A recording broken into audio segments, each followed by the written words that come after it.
Mas Chandra niki ada semuanya bertanya terkait dengan ini. Apa sih keterlibatan RK sehingga tempat pertama kali yang digeledah adalah rumahnya RK. Kami KPK dalam melaksanakan upaya paksa penggeledahan tentunya ada petunjuk-petunjuk sebelumnya yang telah kita dapatkan. Sehingga kami melakukan penggeledahan terhadap beberapa tempat dan pada saat itu memang secara random adalah satu keputusan saya selaku Kasatgas yang menangani perkara tersebut, siapa yang prioritas pertama saya geledah adalah memang rumahnya saudara RK. Karena mungkin itu adalah hal yang terpenting yang akan kami lakukan pertama kali. Itu adalah salah satu teknis kami penyidikan yang mungkin tidak bisa dijelaskan secara detail di sini. Kemudian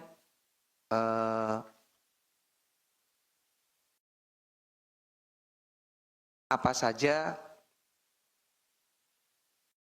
barang bukti yang didapatkan baik itu di rumah Pak RK maupun di kantor BJP. Barang bukti yang kita dapatkan dalam proses penggeledahan ini, ini overall ya, saya bukan ngomong di satu tempatnya, selama 3 hari saya melaksanakan penggeledahan, banyak yang kami dapatkan terkait dengan dokumen-dokumen, catatan-catatan terkait dengan pengeluaran-pengeluaran dana non-budget terkait dengan aset-aset tadi seperti yang ditanyakan Om Sabir, itu semuanya kita menyita sejumlah uang namun dalam bentuk deposito kurang lebih 70 miliar rupiah. Kemudian ada beberapa kendaraan roda 2 maupun roda 4. Kemudian aset tanah, rumah, bangunan juga sudah kita lakukan penyitaan dalam proses ini yang kami duga tempusnya maupun perolehannya berkesesuaian dengan perkara yang sedang kita tangani. Itu dari Mas Chandra kurang lebihnya. Bukan, tadi secara overall ya, dari semua tempatnya. Saya tidak mendetailkan karena banyak perkara, banyak tempat yang kami geledah selama 3 hari ini kurang lebih 12 tempat, jadi saya tidak bisa mendetailkan. Nanti secara detailnya mungkin bisa disampaikan pada rilis-rilis berikutnya. Kemudian dari Om Fadil terkait dengan dana non-budgeter, itu untuk apa saja? Nah, dari proses penyidikan yang telah kami laksanakan bahwa dana non-budgetan dan dari hasil penggeledahan yang telah kita laksanakan memang banyak uang-uang yang memang tidak dianggarkan di BJB sehingga diambilkan dari dana non-budgeter ini.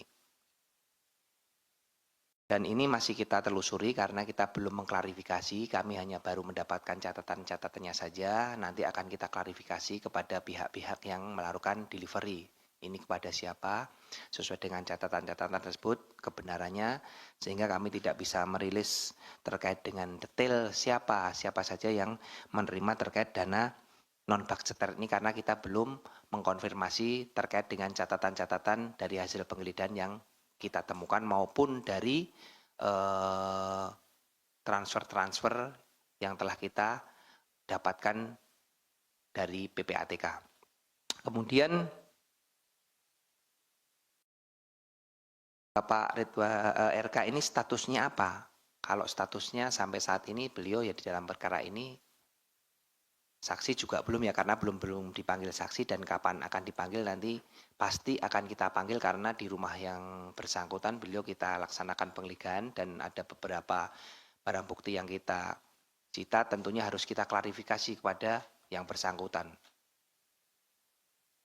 Terkait kapannya tentunya sesegera mungkin akan kami panggil untuk seluruh saksi-saksi terkait dengan hasil penggeledahan yang kami laksanakan untuk mengklarifikasi terhadap barang bukti yang kami ambil maupun kami sita dari tempat yang bersangkutan.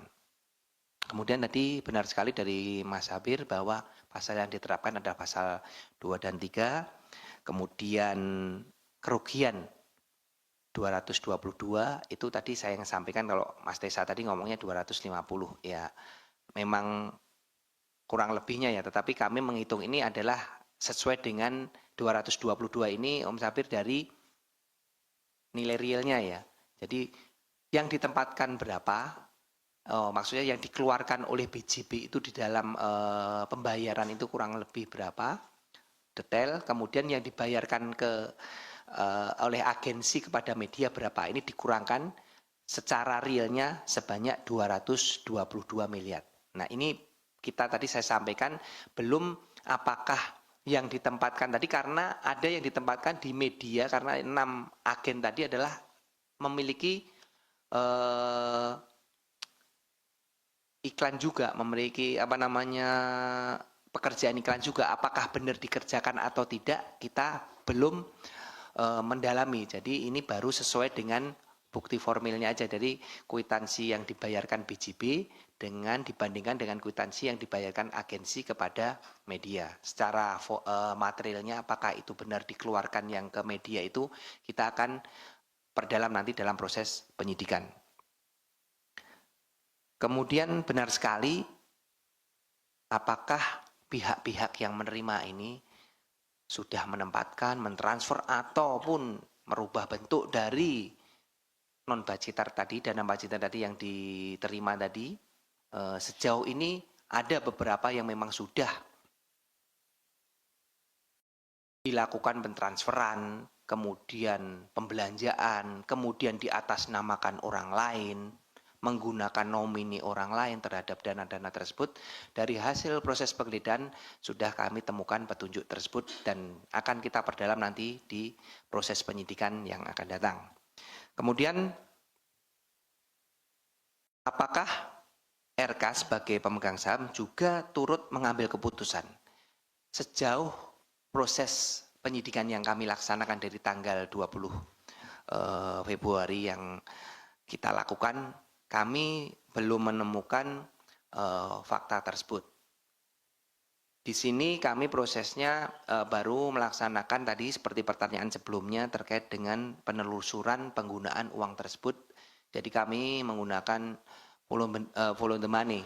Uang-uang tersebut siapa saja yang menerima, kemudian digunakan untuk apa, apakah sudah dilakukan perubahan bentuk atau apa, baru sejauh itu. Terkait dengan pengambil keputusan saudara RK selaku pemegang saham, kita belum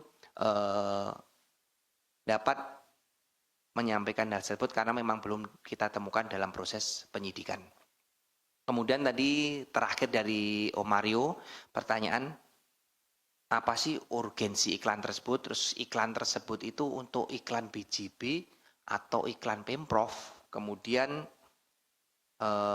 iklan apa saja sih itu? Jadi supaya masyarakat tahu lah apa sih iklannya. Nah kalau iklannya tersebut adalah iklan dari khusus untuk Bank BJB. Ini kami tadi sampaikan Mario secara formilnya ya dari data-data formil yang kita temukan. Namun faktanya kita belum klarifikasi apakah memang benar itu khusus untuk iklan-iklan BJB untuk mengiklankan mereka sehingga mereka bisa lebih terkenal lagi atau untuk kepentingan lain, ini akan kita perdalam. Kemudian kenapa hanya Gubernur Jabar saja, saudara RK, yang dilakukan upaya paksa berupa penggeledahan? Kenapa Gubernur Banten tidak? Seperti yang saya sampaikan tadi Om Mario, bahwa kami melaksanakan proses upaya paksa berdasarkan dengan petunjuk-petunjuk yang telah kita dapatkan sebelumnya. Sejauh ini petunjuk-petunjuk yang kami dapatkan untuk dilaksanakan penggeledahan hanya tempat-tempat yang kami laksanakan penggeledahan di hari Senin dan Rabu kemarin. Di antaranya adalah rumah saudara RK. Sedangkan untuk kediaman ataupun rumah Gubernur Banten sejauh ini kami belum ada petunjuk ataupun clue terkait dengan hal tersebut. Mungkin itu yang bisa saya jawab terkait dengan pertanyaan rekan-rekan media. Saya rasa cukup. Terima kasih. Selamat berpuasa yang menjalankan ibadah puasa. Saya mohon maaf lahir dan batin. Wassalamualaikum warahmatullahi wabarakatuh. Waalaikumsalam. Sedikit ya, sedikit. Jadi untuk yang tadi saya bacakan sebenarnya bahannya itu dibuat sebelum proses penggeledahan. Jadi yang terupdate adalah yang dibacakan oleh Pak Budi Sokmo. Jadi ngikut KN-nya nanti ngikut yang disampaikan Pak Budi Sokmo tadi. Demikian ya, rekan-rekan. Kasus. Iya. Nanti sama saya. Silakan. Wah, untuk bisa meninggalkan tempat. Ya, gimana?